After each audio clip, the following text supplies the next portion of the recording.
La gestion des stocks, c'est souvent un vrai casse-tête. Pourtant, quand c'est bien fait, ça peut devenir un levier de rentabilité juste incroyable.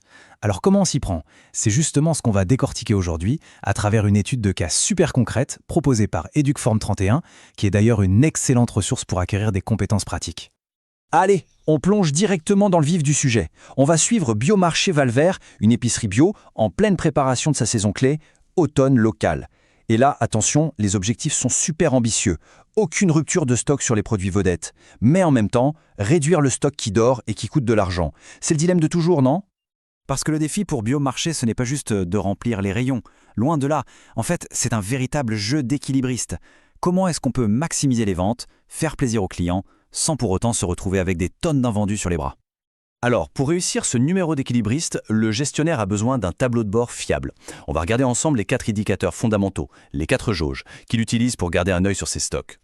Premièrement, on a le stock max. Ça, c'est la ligne rouge, la limite à ne jamais dépasser. Pourquoi? Parce que, soyons clairs, chaque produit en trop, c'est de l'argent qui dort dans l'entrepôt, c'est de l'espace perdu et ça, on n'en veut pas. Et juste en face, à l'opposé, on a le stock minime. Là, on parle du minimum vital. C'est la quantité calculée pour tenir pile le temps que la prochaine commande arrive. Si on passe en dessous, eh bien, c'est la rupture de stock quasi assurée. Entre les deux, on trouve le stock de sécurité. Pensez-y comme un petit matelas, une marge de manœuvre. C'est notre assurance vie contre les pépins. Un fournisseur qui a du retard, une demande qui explose d'un coup, c'est lui qui nous évite la crise de panique. Et là, attention, on arrive à l'indicateur clé, celui qui met vraiment tout en mouvement, le stock d'alerte. La formule est toute simple, c'est le stock mini plus notre fameux stock de sécurité. Dès que le niveau de produit atteint ce seuil, hop, une alerte se déclenche, il est temps de passer commande, et vite. Bon, tout ça c'est bien beau en théorie, mais concrètement, ça donne quoi? Eh bien, regardez cette fiche de stock. Elle nous montre exactement comment ces concepts s'appliquent au quotidien.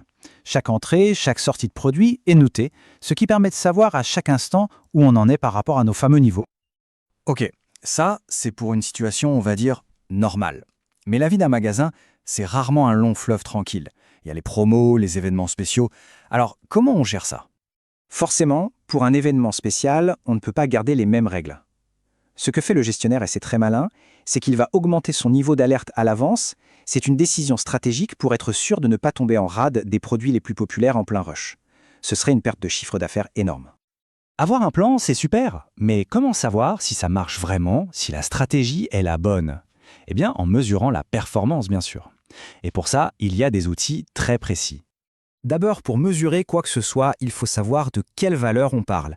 C'est là qu'intervient le QMP. Alors, le nom est un peu barbare, coût unitaire moyen pondéré, mais l'idée est toute simple. Ça permet de donner une valeur financière juste et fiable à tout ce qu'on a en stock, même si les prix d'achat ont changé avec le temps. Ensuite, il faut savoir si ça bouge, si ça tourne. Et pour ça, on a la rotation du stock. En gros, ça nous dit à quelle vitesse les produits partent des rayons. Plus le chiffre est haut, plus on est content. Et ça nous donne aussi la durée de stockage, combien de jours un produit reste en moyenne en rayon. L'objectif, bien sûr, c'est de réduire ce temps au maximum. Et là, on touche à une règle d'or en gestion, la fameuse loi de Pareto, le 20-80. C'est presque magique. L'idée, c'est quoi?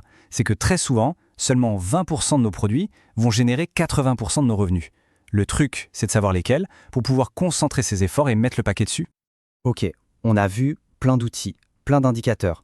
Mais comment on met tout ça en musique au quotidien? Comment tout ça s'articule pour former une vraie stratégie? En fait, ça devient une sorte de routine, une checklist super efficace. Premièrement, on regarde le stock. Est-ce qu'on est en dessous du niveau d'alerte? Deuxièmement, si oui, eh bien, on commande pour remonter jusqu'au stock max. Simple. Troisièmement, on n'oublie jamais d'ajuster ses niveaux s'il y a un événement qui arrive. Quatrièmement, on valorise son stock avec le CUMP pour savoir où on en est financièrement. Et cinquièmement, on analyse ce qui tourne bien grâce à la rotation et à notre fameuse règle des 20-80. C'est cette boucle qui fait toute la différence. Ce qu'il faut vraiment retenir, c'est que la gestion de stock, ce n'est pas un truc qu'on fait une fois et puis c'est fini. Non, c'est un cycle permanent. On surveille, on s'adapte, on mesure et on recommence. D'ailleurs, si cette approche pratique vous a plu, si vous trouvez ça utile, la meilleure façon de le montrer, c'est avec un petit j'aime. Et surtout, pensez à vous abonner à la chaîne Educform 31. Il propose plein d'autres contenus comme celui-ci, toujours très concrets pour monter en compétences. Et on va se quitter avec une petite réflexion. Ce principe des 20-80, il ne s'applique pas qu'au stock d'une épicerie, loin de là. Réfléchissez-y. Dans notre travail, dans nos études, dans nos projets, quels sont les 20% d'actions qui nous amènent 80% de nos résultats?